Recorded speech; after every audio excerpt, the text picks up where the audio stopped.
और अब आप देख रहे हैं मंदिर के प्रांगण में प्रधानमंत्री नरेंद्र मोदी को जाते हुए। सीधे आपको हम चले, अब बाहर देखिए, मंदिर के बाहर जो भारतवंशी हैं वहां पर मौजूद हैं और जो बसे हुए हैं वहां पर, वो भी इस खास लम्हे का इतिहास, इसका आज हिस्सा बन रहे हैं, इसके साक्षी बन रहे हैं। सीधे आपको लेकर चलते हैं अबू धाबी, निर्णय कपूर के पास। प्रधानमंत्री पहुंच चुके हैं निर्णय। बिल्कुल, प्रधानमंत्री अब से कुछ देर पहले पहुंचे हैं और वो गेट से अब अंदर आ रहे हैं। और मैं आपको बता दूं सौरभ, पहले थोड़ा सा विस्तार से कि क्या यहाँ पे रूपरेखा रहेगी उनके कार्यक्रम की। वो अंदर आएंगे पहले बाहर से मंदिर देखते हुए, और जैसे ही वो अंदर आएंगे तो यहाँ मंदिर में एंटर होते ही जो एंट्री पॉइंट है वहाँ पे एक वॉल ऑफ हार्मनी बनी हुई है। ये अपने आप में एक सबसे बड़ा, एक तरह से मैं कहूँगा, अट्रैक्शन है इस मंदिर का। अभी हर्षवर्धन जी भी जो बात कर रहे थे कि सभी कम्युनिटी के लोग जो हैं उन्होंने कुछ ना कुछ कंट्रीब्यूट किया है इस मंदिर को साकार करने में। उस वॉल ऑफ यूनिटी को बनाया यहाँ के बोरा कम्युनिटी ने, उन्होंने बनवाया, और ये 3D प्रिंटेड वॉल है और सबसे लंबी वॉल है यूएई में। करीब 255 फीट लंबी है ये, और इसके अलावा करीब 25 फीट ऊंची है। और इस वॉल ऑफ हार्मनी पे आपको वो तमाम जो आइकॉन्स हैं विश्व के, वो वहाँ पे अंकित मिलेंगे, जो हार्मनी का और सह अस्तित्व का मैसेज है वो पूरे विश्व को दे रहे हैं। इसके अलावा 30 अलग अलग भाषाओं में हार्मनी शब्द जो है वो उस पर एक तरह से इंस्क्राइब किया हुआ है। वहाँ से आगे बढ़ते हुए वो आगे आएंगे मंदिर के बिल्कुल सामने, जो मंदिर का मुख्य द्वार है उसके सामने वो आएंगे, और वहाँ से वो जो आई ऑफ हार्मनी बनी हुई है वहाँ वो जाएंगे और वहाँ से मंदिर को देखेंगे। और जहाँ से गंगा, जमुना और सरस्वती का जो पानी है उसका जो सिंबॉलिक एक यहाँ पे चित्रण किया हुआ है, उसको देखते हुए वो आगे बढ़ेंगे। और फिर उसके बाद वो मंदिर की सीढ़ियाँ चढ़ के यहाँ पे आएंगे जिस पॉइंट पे हम खड़े हुए हैं। और मैं आपको बता दूं सौरभ, यहाँ पे वो कुछ समय बिताएंगे। जैसे सामने अगर आप देखेंगे यहाँ, तो ये बच्चे बैठे हुए हैं। ये करीब 100 बच्चों का समूह था जिन्होंने मंदिर के कंस्ट्रक्शन के दौरान लगातार यहाँ पे सेवा कार्य किया, और जो छोटे छोटे पत्थर जो लेफ्ट ओवर जो रह जाते हैं उसके कई सोविनियर्स बनाए हैं। ये प्रधानमंत्री को वो गिफ्ट करेंगे। प्रधानमंत्री से भी आग्रह करेंगे कि वो इनके किसी एक पत्थर पे कुछ लिख करके जाएं पेंट से। और उसके बाद अगर यहाँ आप देखें तो ये वो हैं कारीगर जो हैं जिन्होंने इस मंदिर का निर्माण किया है। इसमें वो तमाम शिल्पी मौजूद हैं देश के अलग अलग भागों से, जिन्होंने इस मंदिर के कंस्ट्रक्शन में अपना पूरा योगदान दिया है। ये जो सुंदर नक्काशी आप देख रहे हैं, ये जो विशाल कंस्ट्रक्शन यहाँ पे आप देख रहे हैं सौरभ, ये सारा का सारा जो है वो इन्हीं कारीगरों की देन है। और साथ कुछ देर इंटरेक्ट करेंगे, इनके साथ बैठेंगे और इनके साथ एक ग्रुप फोटो होगा। और उसके बाद आगे दूर आप सामने जो देख रहे हैं, ये BAPS के वॉलंटियर्स हैं जिन्होंने लगातार यहाँ पे इस टेंपल के कंस्ट्रक्शन में योगदान दिया है। उनके साथ भी वो समय बिताएंगे और इसी दौरान वो मंदिर की प्रदक्षिणा भी करेंगे और बाद में मंदिर में पूजा अर्चना करेंगे। जो महंत स्वामी हैं, रिलीजियस हेड जो हैं इस संस्था के, उनके साथ वो पूजा अर्चना करेंगे। और जो डेडिकेशन विधि है, पब्लिक डेडिकेशन विधि इस समारोह की, इस मंदिर की, वो आज पूरी होगी। और उसके बाद फिर वो एक सभा को संबोधित करेंगे नीचे सभा खंड में, जहाँ पे मैं आपको बता दूं देश की बड़ी बड़ी हस्तियाँ भी मौजूद हैं, कई सेलिब्रिटीज़ भी आज यहाँ पे पहुँचे हैं। फिलहाल प्रधानमंत्री धीरे धीरे अब उनका संतों ने स्वागत किया है और उसके बाद उनको लेकर के वो आगे बढ़ रहे हैं। और मैं आपको बता दूं कि इस पूरे प्रोजेक्ट में जो हम बात कर रहे थे सह अस्तित्व की, हार्मनी की, सौरभ, यहाँ पे एक बड़ी इंटरेस्टिंग चीज़ मैं साथ में बताना चाहूँगा। जब तक प्रधानमंत्री यहाँ पहुँचे, यहाँ पे आप देखेंगे कि ये जो टेम्पल का आर्किटेक्चर है और आसपास का जो एक स्ट्रक्चर जो बने हुए, उसका भी एक गजब का सम्मिश्रण है। ये जो आप टेंपल का आर्किटेक्चर देख रहे हैं, ये पूरी तरह सनातन संस्कृति को रिफ्लेक्ट करता हुआ आर्किटेक्चर है, हिंदू फॉर्म ऑफ आर्किटेक्चर है। और यहाँ पे मंदिर के चारों तरफ इस तरह के बड़े हॉल्स बने हुए हैं और ये जो है ये बेसिकली अरेबिक आर्किटेक्चर का पार्ट है। निर्णय, चूंकि आप इस यहाँ मंदिर पे में चारों अंदर तरफ से ये देख इसलिए चुके हैं, तो बनाया मैं गया भी क्योंकि आपको बता दूं इस वक्त प्रधानमंत्री कहाँ हैं। आप हमें उस क्षेत्र उस हिस्से के बारे में अगर थोड़ा बता पाएं। एक वेव जैसा ऐसा लग रहा है कि जैसे कोई बड़ी लंबी सी दीवार है, उसके बीच में एक डिजिटल स्क्रीन भी लगी हुई है। वहां इस वक्त जो है एक संत के साथ प्रधानमंत्री यही वहां वॉल मौजूद ऑफ हैं। हार्मनी है। जी जी, जैसा मैं बता रहा था कि सबसे पहले वो वॉल ऑफ हार्मनी पे जाएंगे मंदिर में एंटर होते ही। तो ये जो हम बात कर रहे थे ये वॉल ऑफ हार्मनी है। इसको वोरा समाज ने बनाया। आप सोचिए इस मंदिर के निर्माण कार्य में वोरा समाज जो है यहाँ का, उसका भी कंट्रीब्यूशन है। और ये 3D प्रिंटेड वॉल है। पहली बार आपने देखा होगा इतनी लंबी 3D प्रिंटेड वॉल है जिसके 25 लेयर्स हैं। और इसको एक वेव का आपके इफेक्ट बोलते दिया हुआ बोलते है। वहां पर बोरा समाज Basically, के एक प्रतिनिधि भी ये पहुंच जो गए वॉल प्रधानमंत्री से मिलने। जी बिल्कुल, क्योंकि उनका बड़ा महत्वपूर्ण योगदान है। और आप देखिए कितना मेटिकुलसली इस वॉल को डिज़ाइन किया हुआ है, जिसमें विश्व के वो तमाम आइकॉन्स, चाहे वो स्टैच्यू ऑफ यूनिटी हो, स्टैच्यू ऑफ लिबर्टी हो, उन सब की प्रतिमाएं जो हैं वो भी अंकित की हुई हैं, जो सहअस्तित्व का मैसेज दे रही हैं, जो एकता का मैसेज दे रही हैं, जो टॉलरेंस का मैसेज दे रही हैं पूरे विश्व को। इसके साथ साथ जो हार्मनी वर्ड है, सामंजस्य जो है वर्ड, उसको अलग अलग लैंग्वेज में, विश्व की 30 भाषाओं में यहाँ पे अंकित किया हुआ है। और जैसे ही कोई घुसता है तो ये भाषा जो ये जो वॉल है, ये इसी प्रकार से विश्व बंधुत्व का जो मैसेज है वो भी दे रही है। क्योंकि ऊपर अगर आप देखें तो लिखा हुआ है वसुधैव कुटुंबकम। और ये मंदिर जो है सौरभ, ये इसका सबसे बड़ा रिफ्लेक्शन है, क्योंकि अभी आज इसको डेडिकेट किया जा रहा है, लेकिन इससे पहले 2 अलग अलग चरणों में पूरे विश्व के करीब 78 डिप्लोमेट्स जो हैं वो यहाँ पे विजिट कर चुके हैं, डिप्लोमेट्स और एम्बेसडर। अभी 29 जनवरी को ही करीब 42 एम्बेसडर और डिप्लोमेट्स जो थे वो यहाँ आए। और ये जो मंदिर है ये सभी के लिए खुला है, सभी का स्वागत करता है, बिलीवर्स हों या नॉन बिलीवर्स हों, हिंदू धर्म के, उन सभी का। और इसीलिए यहाँ पे जी देखिए निर्णय, जो बात आपने कही, अभी हमने देखा वहां पर बोहरा समाज से, बोहरा मुस्लिम समाज से एक प्रतिनिधि आए। उनके बाद हमने देखा निरंकारी समुदाय से एक व्यक्ति वहां पहुंचे, केशधारी। और उनके बाद फिर हमने एक ईसाई पादरी को भी वहां पर देखा प्रधानमंत्री से मिलने के लिए आते हुए। जी बिल्कुल, क्योंकि इस मंदिर के निर्माण में करीब 7 अलग अलग समुदाय हैं जिनका सीधा सीधा योगदान है। जैसे आपने देखा हिंदू मंदिर है, इस्लामिक देश में बन रहा है, इसके आर्किटेक्ट जो हैं वो क्रिश्चियन हैं, चीफ आर्किटेक्ट जो हैं। और शापोर पालोन जी जो है, एक पारसी कंपनी ने पूरा इसका निर्माण कार्य जो है उसको संपन्न करवाया। और जैन कम्युनिटी ने यहाँ पे जो ये कार्विंग वगैरह है उसमें काफ़ी बड़ा योगदान दिया है। मुस्लिम समुदाय, आपने देखा ये वॉल बनाई हुई है, और बोरा समुदाय ने।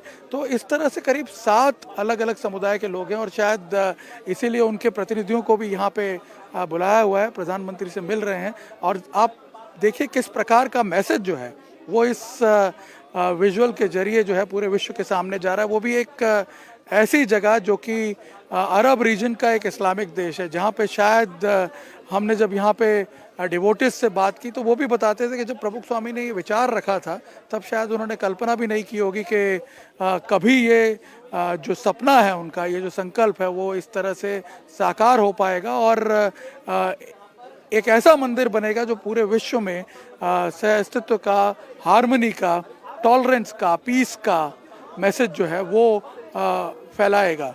और यहाँ पे मैं आपको बता दूं कि अभी तो सिर्फ मंदिर बना है, लेकिन आगे और बहुत सारे अट्रैक्शन जो हैं वो इसमें ऐड किए जाएंगे, ताकि पूरे विश्व से लोग आकर के यहाँ पे इस मंदिर को देखें। और हम लोग तस्वीरें भी दिखा रहे हैं। आपने जैसे बताया स्वामीनारायण संप्रदाय के प्रमुख स्वामी, उनकी उन्होंने इसके बारे में पहले एक स्वप्न देखा कि ऐसा मंदिर जो है इस रेतीले देश के अंदर बने, इस्लामिक देश के अंदर बने। उनको भी आप इस वक्त स्क्रीन के ऊपर देख रहे हैं, जो कभी तस्वीरें आपने देखी शहजाद। इसमें मैं एक ही चीज़ कहना चाहूँगा, जो अभी बात भाई साहब यहाँ पे कर रहे थे, जब भी देश विश्वगुरु बनने की ओर चलता है तो उसके अलग अलग टेम्पलेट होते हैं। यूनाइटेड स्टेट्स जब विश्वगुरु बनने लगा तो उसने कोक, उसने मैकडॉनल्ड्स को भेजा हर जगह पर, मतलब मार्केट से उन्होंने कैपिटलाइज किया।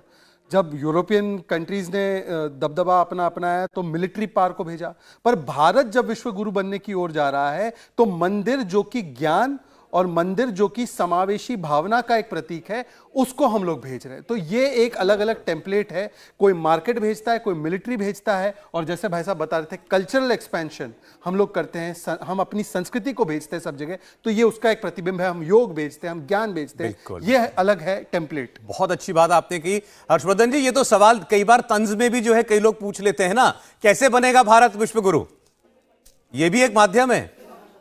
देखिए सौरभ जी, भारत विश्व गुरु ऐसे बनेगा जब दुनिया के किसी भी हिस्से में खड़ा हुआ भारतीय भारत के प्रतीक के तौर पर वहां दिखाई देगा। और ये हम लोग बहुत गर्व के साथ कह सकते हैं, दुनिया के किसी भी हिस्से में भारतीयों की प्रतिष्ठा ही इसीलिए है कि जिस देश में जाते हैं, जिस भूमि पर जाते हैं, वो अपनी संस्कृति और संस्कार के साथ वहां को भी आत्मसात कर लेते हैं।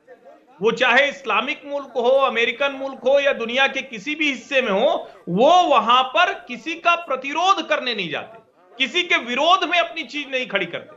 वो अपनी भावना, अपना संस्कार, अपनी संस्कृति बढ़ाते हैं, बताते हैं। लेकिन बार बार जो सबसे जरूरी चीज होती है दुनिया में, जिसको लेकर कहा जाता है कि मानवता, और मैं कहता हूं ना कि हिंदू धर्म, सनातन धर्म दुनिया के सबसे बड़े, जिसको मानवता के प्रतीक के तौर पर कहें, वो हमारे व्यवहार में है। कोई मानवाधिकार आयोग, कोई भी ह्यूमन राइट्स कमीशन, कोई दुनिया की संस्था उसके मुकाबले खड़ी नहीं होती। जो हमारे भारतीय, जो आज कहा जा रहा है कि आबू धाबी में ये मंदिर है, प्रधानमंत्री नरेंद्र मोदी की डिप्लोमेसी है, लेकिन वहां जो भारतीय रह रहे हैं, जो लाखों की संख्या में भारतीय हैं, उनका जो जीवन व्यवहार है, आज कमाल की बात यह है कि वहां लगभग हर क्षेत्र में भारत के लोग उन पोजीशंस में है जिसको हम कहते हैं ना कि लीडिंग पोजीशन पर है। और जब वो वहां उस देश के लिए, उस देश की बेहतरी के लिए, वहां समृद्धि और संपन्नता जोड़ने के लिए उतनी ही ताकत लगाते हैं, बिना ये सोचे कि उनका देश है या नहीं है, तब वो एक भारतीय के तौर पर वहां प्रतिष्ठा स्थापित करते हैं। और मैं फिर से कह रहा हूं, जब हर भारतीय इस तरह से दुनिया के हर कोने में पहुंचेगा, तब विश्व गुरु भारत बनेगा। और हम उस दिशा में पहुंच चुके हैं। हमारी संस्कृति उसके अग्र, जिसको कहते हैं ना कि अग्रदूत के तौर पर वहां आगे रहेगी, और वही इस मंदिर के जरिए हमें दिखाई दे रहा है। पुष्पांजलि अर्पित कर रहे हैं फिलहाल प्रधानमंत्री। अब मंदिर के प्रांगण में अंदर प्रवेश कर रहे हैं वो। अभी उनके साथ आप देख रहे हैं स्वामीनारायण संप्रदाय के सभी संत जो हैं उनको बता रहे हैं और समझा रहे हैं कि क्या है खासियत इस मंदिर की। प्रधानमंत्री भी के पास भी काफ़ी कुछ है उनको बताने के लिए। अभी गुजरात से ही आते हैं स्वामीनारायण संप्रदाय। प्रधानमंत्री ने तो फिर वहाँ भी अक्षरधाम मंदिर बनता देखा है, दिल्ली में भी देखा है। जी ओम जी। जी, एक तो बहुत शुभ दिन ये सारा कार्यक्रम आयोजित किया जा रहा है। आज वसंत पंचमी है। आज हम प्रज्ञावाणी और संगीत के अधिष्ठात्री माँ शारदे की पूजा करते हैं। आज के ही दिन को हमारी परंपरा ये मानती है जब सृष्टि के आरंभ का दिन है, जब नाद के आरंभ का दिन है। और वही नाद इस समय अबू धाबी में प्रधानमंत्री जी के माध्यम से और अक्षरधाम परिवार के माध्यम से दिखाई दे रहा है। दूसरी बहुत महत्वपूर्ण 2-3 बातें जो अभी हर्ष भाई कह रहे थे कि एक तो भारत, दो चीजों का, एक तो समावेशन सबसे महत्वपूर्ण है, सामंजस्य सबसे महत्वपूर्ण है हमारे लिए। और जब मैं बोल रहा था तो मैंने उस समय मंदिर के आगे वो लिखा नहीं देखा था, मंदिर के आगे जो वसुधैव कुटुंबकम लिखा हुआ है, वो हमारी बिल्कुल पूरी दुनिया हमारा परिवार है। ये कहने का साहस दुनिया में अगर किसी परंपरा ने, किसी संस्कृति ने किया तो वो भारत है। और यही कारण है भारत के विश्व गुरु होने का, यही कारण है भारत आज भी भारत के विश्व गुरु बनने की ओर प्रयाण होने का। दूसरी बात जो हम लेके चले, आनो भद्रा क्रतवो यंतु विश्वतः, हमने थोपा नहीं। जो कुछ भी शुभ हमें मिलता है वो सब हम स्वीकार करते जाते हैं, वो किसी का हो। जहां से भी अच्छे विचार आए, अच्छी चीजें आए, उसे हम समाहित करते जाते हैं, उसे हम लेते जाते हैं, उससे हम अपना और प्रसार और विस्तार करते जाते हैं। सांस्कृतिक ज्ञान, संस्कृति, धर्म और संस्कार, यही हमारे सबसे 4 बड़े स्तंभ हैं जिसके बल पर हम दुनिया में पहले भी पूजे गए और आज फिर उसी दिशा में अपने उसी इतिहास की ओर फिर से बढ़ रहे हैं। इसलिए दूसरी एक बात और, जो अक्षर धाम का पूरा तरीका है, मैं पिछले साल उनके सबसे बड़े कार्यक्रम में जो प्रमुख स्वामी जी का 100वां वर्ष मनाया जा रहा था, उस कार्यक्रम में मुझे 3 दिन रहने का सौभाग्य मिला। और जिस तरह का मैनेजमेंट मैंने वहां देखा, जिस तरह की व्यवस्था देखी, जिस तरह का की पद्धतियां देखी वो अद्भुत हैं, वो चमत्कृत कर देने वाली हैं। इसलिए सही छाप सही तरीके से अबू धाबी में एक जो हमारी संस्कृति का एक बड़ा प्रतिदर्श वहां स्थापित हो रहा है, वो दुनिया को एक नया संदेश देने वाला है। वो दुनिया को ये बहुत चिल्लाकर चीखकर बताने वाला है कि भारत अपने सांस्कृतिक गुणों के बल पर, उस अवयवों के बल पर जो मानवता के गुण हैं, जो दया क्षमा करुणा जो मानवीय गुण हैं, उनके बल पर पहले भी विश्व गुरु रहा है। और अब फिर हमने तलवार लेकर कभी प्रसार नहीं किया है सौरभ जी। भारत जब भी दुनिया में गया तो अपने इन्हीं गुणों, अपने इसी ज्ञान परंपरा को लेकर गया, अपने संस्कार, अपनी संस्कृति, अपने धर्म, अपने अध्यात्म को लेकर गया, अपने दर्शन, अपनी वैचारिकी को लेकर गया। और वो वैचारिकी मानवता की थी, वो वैचारिकी दया क्षमा करुणा की थी, उसी को लेकर हम बढ़े। और आज फिर उसी को एक चीज याद आ रहा है कि प्रधानमंत्री ने कुछ दिन पहले कहा था काल चक्र कैसे बदलता है। एक चीज नोट कीजिए, 500 वर्ष पहले एक इस्लामिक आक्रांता ने आकर अयोध्या में राम मंदिर को ध्वस्त किया और उस जन्मभूमि, जो राम जी की जन्मभूमि थी, उस पर एक आक्रांता का प्रतीक स्थापित किया। आज जब वो प्रतीक हटकर वहां पर राम मंदिर की प्राण प्रतिष्ठा हुई है, उसी समय पर प्राण प्रतिष्ठा इस्लामिक मुल्क में एक मंदिर की हो रही है। ये काल चक्र बदलता है। और इसके पीछे क्या कारण है?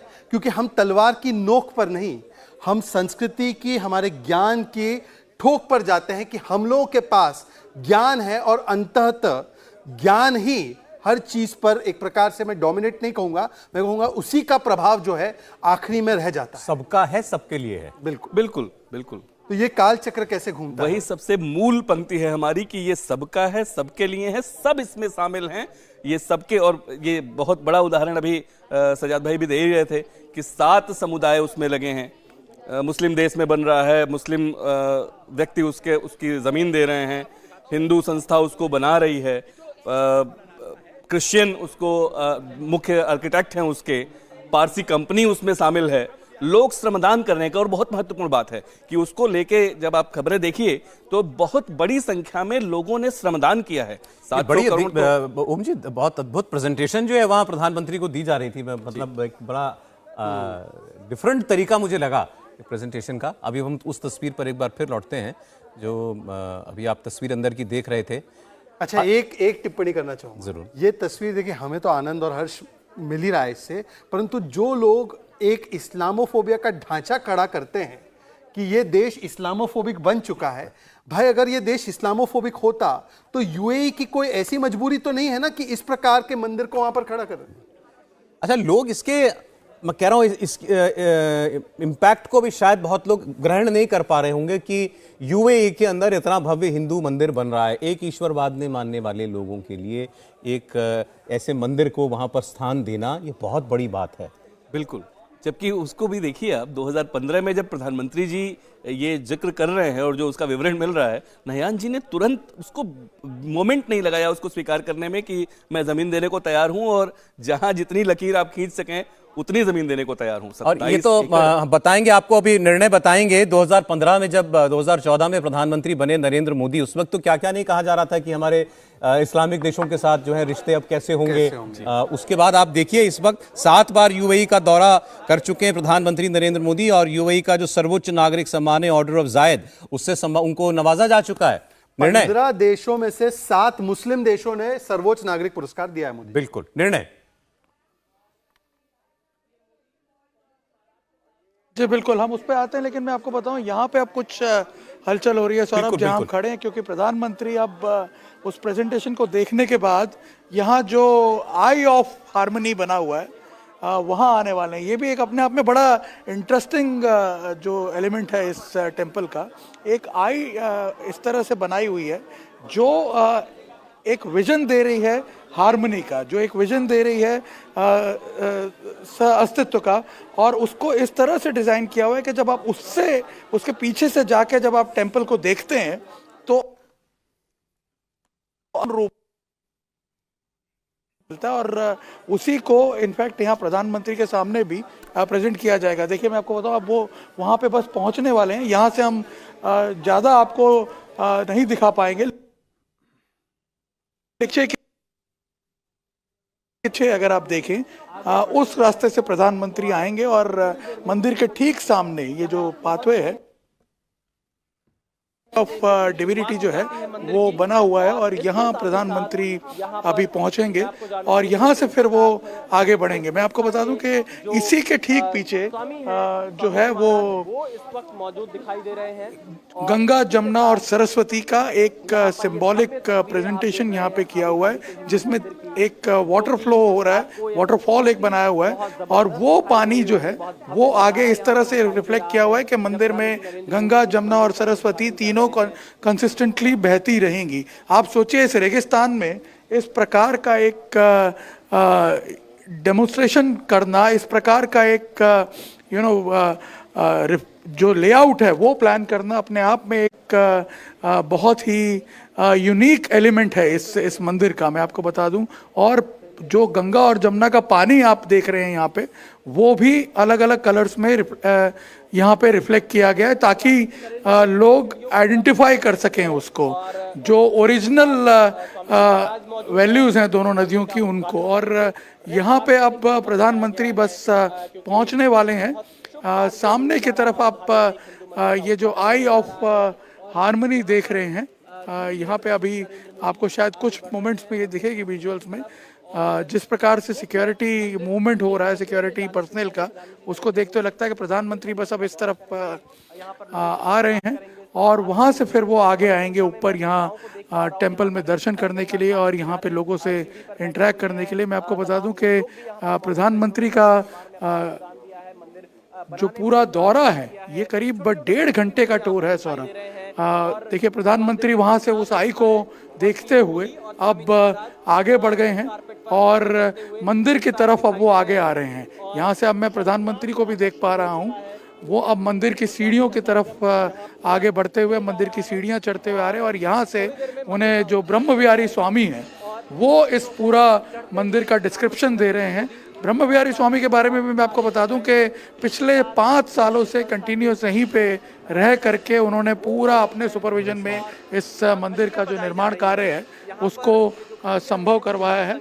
और यहाँ आप देखेंगे अब सीढ़ियाँ चढ़ते हुए प्रधानमंत्री, और वो अब यहाँ से सीढ़ियाँ चढ़ करके आएंगे और पहले वो यहाँ पे आकर के मिलेंगे इन बच्चों से और जो ये कारीगर हैं यहाँ पे उनसे।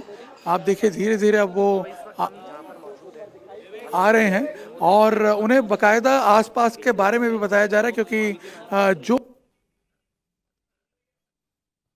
उन बेल्स के बारे में भी बताया कि भाई प्रमुख स्वामी के सम्मान में करीब 96 बेल्स जो हैं वो लगे हुए हैं यहाँ पे और उनको प्रधानमंत्री ने देखा। प्रमुख स्वामी करीब 96 साल तक जिए और उसी का रिफ्लेक्शन था उस बेल में। और यहाँ आप देखिए प्रधानमंत्री जो जल है वो यहाँ पे प्रवाहित कर रहे हैं।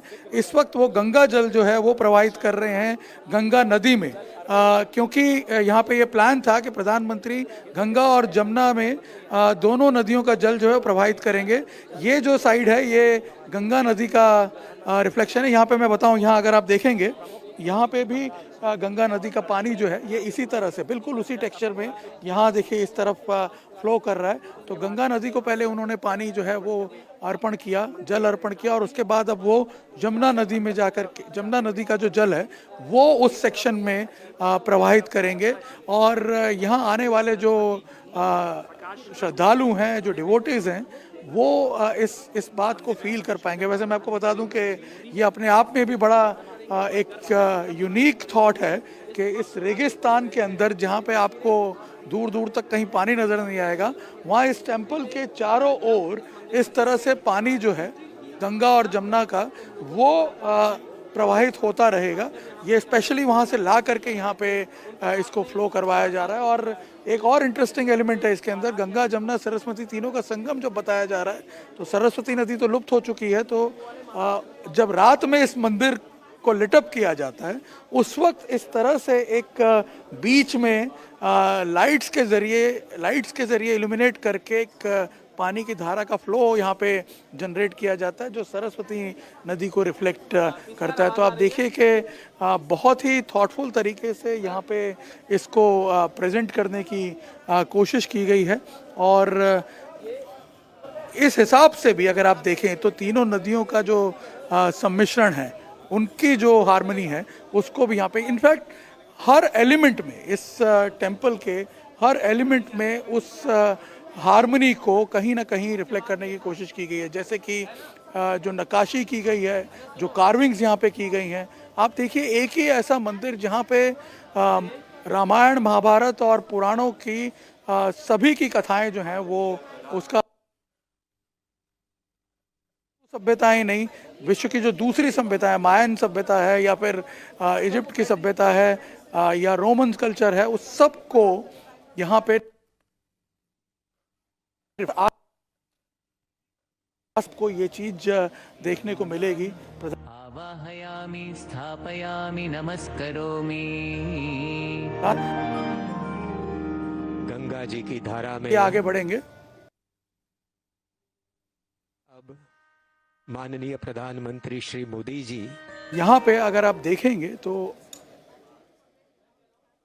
बहाने के लिए आ रहे हैं। संयुक्त अरब देशत्र तो मेरी आवाज सुन पा रहे हैं आप? सुमंदिरे जी निर्णय जी। पूते कालिंदी यमुने जी जी। जलेस्मिन् तो यहाँ पे आप देखिए, अब उसके बाद प्रधानमंत्री मंदिर में दर्शन करेंगे और अभी तो हम उनको देख रहे हैं जल अर्पित करते हुए, साथ वो पूजा अर्चना करेंगे यहाँ पे।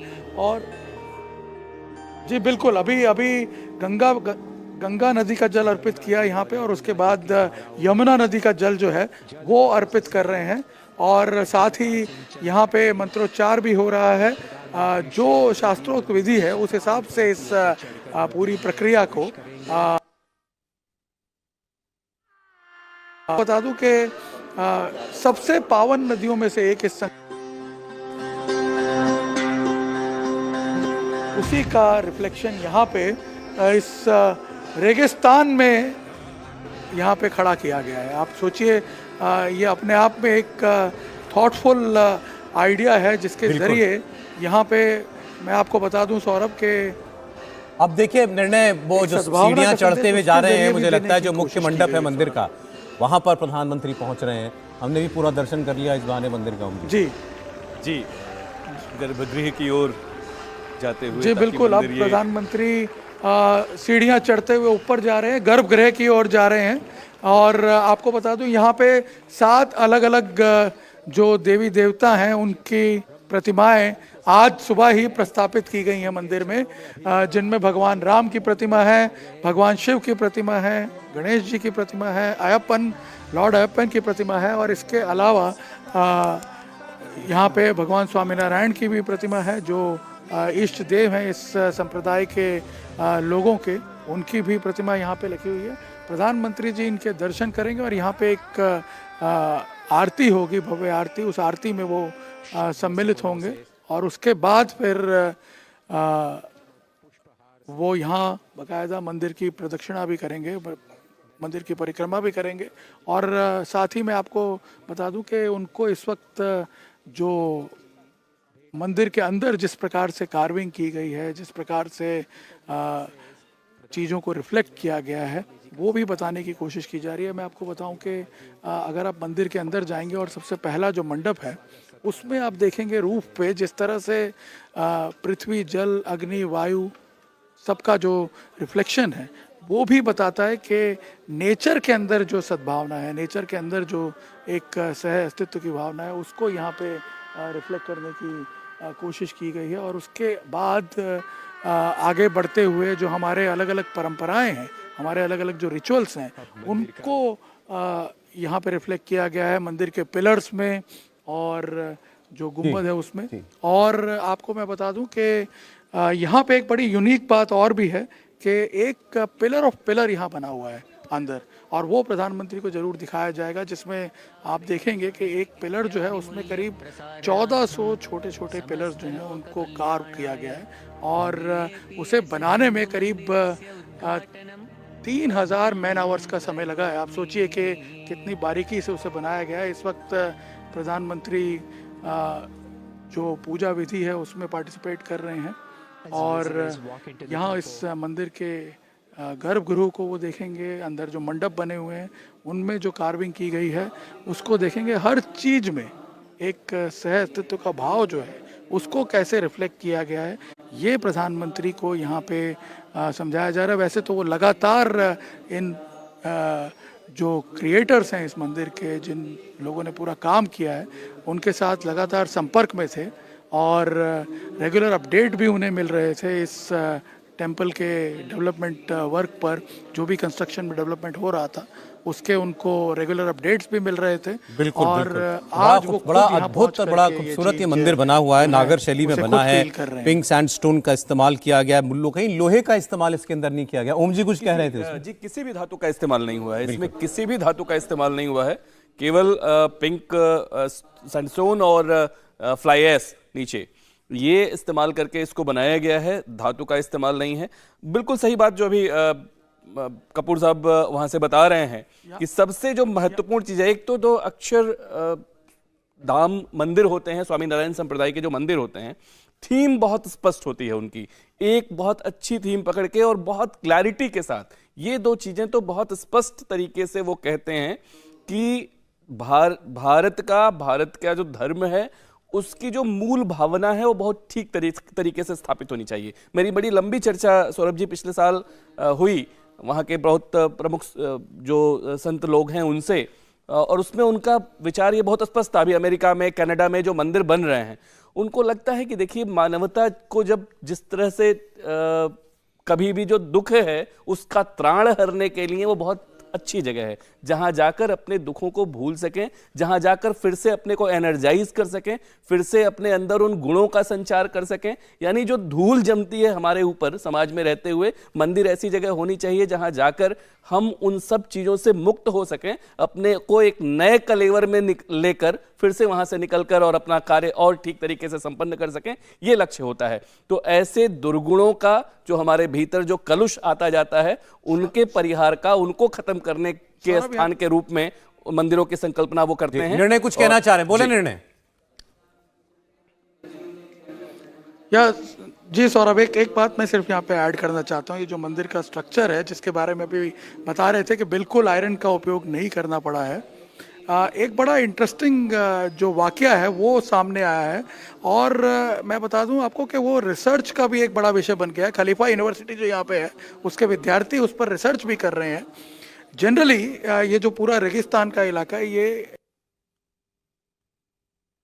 आपको एक्सकेवेशंस करने पड़ते हैं किसी इस तरह के स्ट्रक्चर को, इतने विशाल स्ट्रक्चर को खड़ा करने के लिए। करीब 70 फीट तक आपको पाइल्स डालने पड़ते हैं, तब जाके आप उसका बेस तैयार कर पाते हैं। लेकिन इंटरेस्टिंगली ये वाला जो जगह है जहाँ पे ये मंदिर खड़ा हुआ है, इसके नीचे 4 से 5 फीट की गहराई में ही एक बड़ा सा स्टोन का जो पैच है वो मिला है। और उस वजह से इसका जो बेस तैयार करना है, इसकी जो नींव तैयार करनी है, वो फ्लाई ऐश से ही संभव हो गई। जरा भी उसमें आयरन का उपयोग नहीं करना पड़ा। तो ये भी अपने आप में एक अद्भुत बात है कि रेगिस्तान में जहाँ पे बिल्कुल आपको कोई सैंड के अलावा जगह चीज नहीं मिलेगी, वहां पे इस तरह से इतना बड़ा पत्थर का भाग मिल पाना, जिसके ऊपर बहुत अच्छी इन्फॉर्मेशन ये निर्णय जो आपने दी। अभी इस वक्त देखिए वहां पर पूजा विधि शुरू हो गई है। निर्णय बता रहे थे कि अभी वहां आरती होगी जिसमें प्रधानमंत्री शामिल होंगे।